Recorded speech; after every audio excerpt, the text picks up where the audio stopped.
सन 1872 Mary सेलेस्टी नाम का एक व्यापारी जहाज अटलांटिक महासागर के एक क्षेत्र में गायब हो गया। शुरू में यह माना गया कि यह जहाज समुद्री डाकुओं द्वारा लूट लिया गया है, लेकिन फिर 1881 में एलियन ऑस्टिन नाम का एक जहाज कुशल चालकों के साथ न्यूयॉर्क के लिए रवाना हुआ। ये जहाज भी समुद्र में गायब हो गया। यह जहाज भी बरमूडा ट्रायंगल के पास रास्ते में कहीं खो गया और जब इस जहाज का मलबा मिला तो जहाज पर सवार किसी भी व्यक्ति का कुछ पता नहीं चला।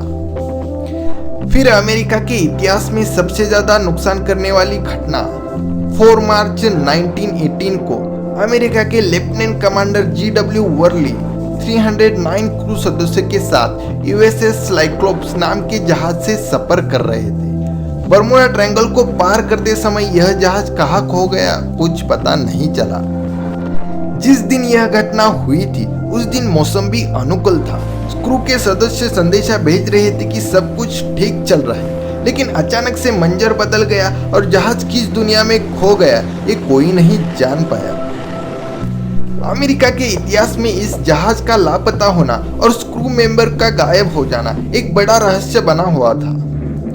फ्रेंड्स, फिर बाद में बरमूडा ट्रायंगल पर कई सारी स्टोरीज बनने लगी, इस पर कई किताबें छपने लगी, मूवीज बनने लगी। कई लोगों ने तो इसे एलियन से जोड़ा तो कुछ लोगों ने इसे धर्म से जोड़ने की कोशिश की। फ्रेंड्स, तब भी कुछ लोगों को यह लगता था कि जहाजों से बरमूडा ट्रायंगल के एरिया में जाना खतरा है, लेकिन प्लेन से नहीं।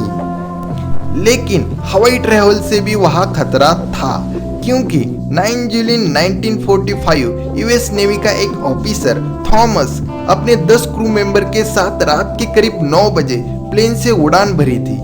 उड़ान के करीब 4 घंटे बाद इस प्लेन का संपर्क टूट गया और प्लेन का कुछ पता नहीं चला।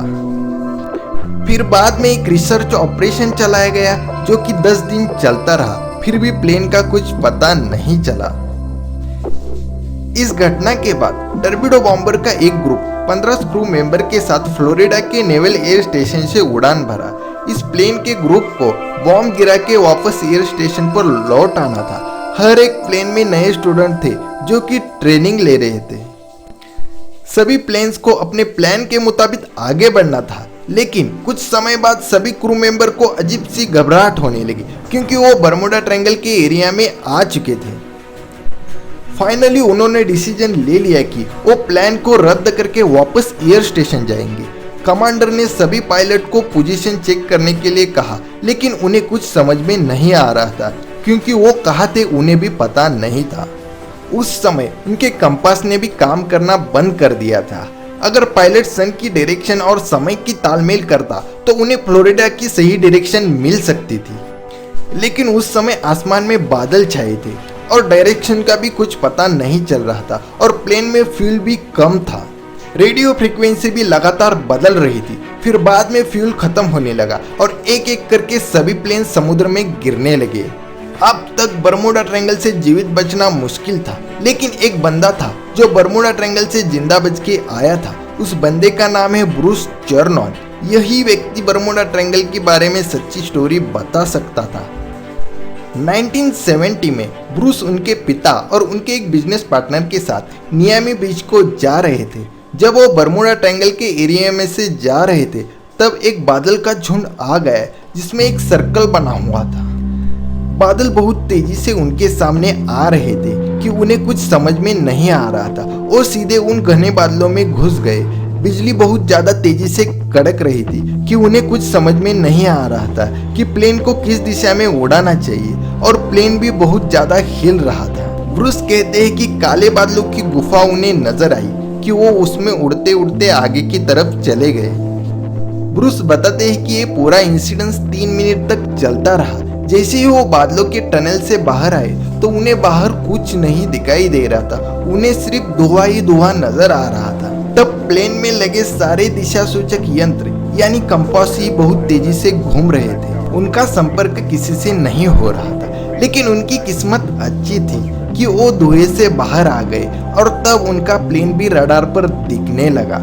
सारे बादलों को पार करने के बाद वो सक्सेसफुल जमीन पर लैंड हो गए, लेकिन वो हैरान थे कि जितना उनका फ्यूल जलना चाहिए था उससे आधा ही फ्यूल जला था।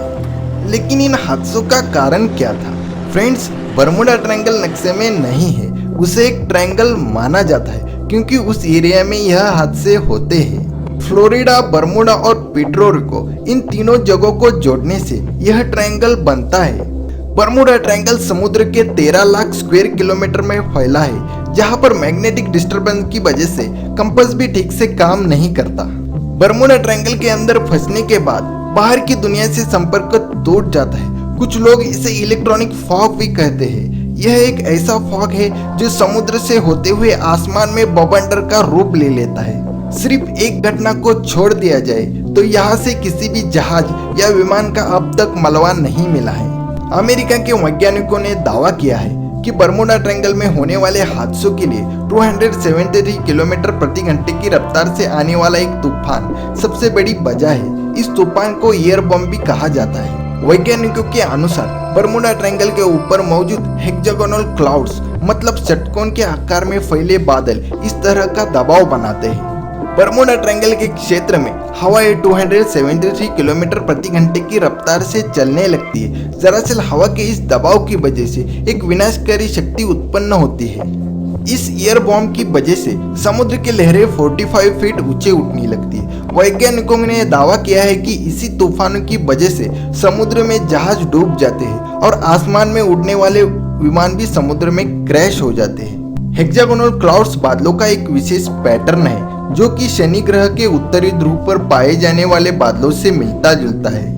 बर्मुडा ट्रायंगल पर मौजूद ए ट्रायंगल 32 किलोमीटर से लेकर 88 किलोमीटर के दायरे में फैला हुआ है। 273 किलोमीटर प्रति घंटे की रफ्तार से उड़ने वाले एयर बॉम्ब फटते हैं तो आसमान में उड़ने वाले विमान और नीचे समुद्री जहाज 45 फीट ऊंची लहरों की तरफ खींचे चले जाते हैं। पिछले 100 ईयर में बर्मुडा ट्रायंगल की वजह से 1000 लोगों की मौत हो चुकी है। आज भी हर वर्ष बर्मुडा ट्रायंगल से 4 विमान और 20 समुद्री जहाज गायब हो जाते हैं। उम्मीद है कि आपको यह वीडियो अच्छा लगा होगा। चैनल को सब्सक्राइब करो और घंटी वाले आइकन पर क्लिक करो ताकि आपको ऐसे ही इंटरेस्टिंग वीडियो आगे मिलते रहे।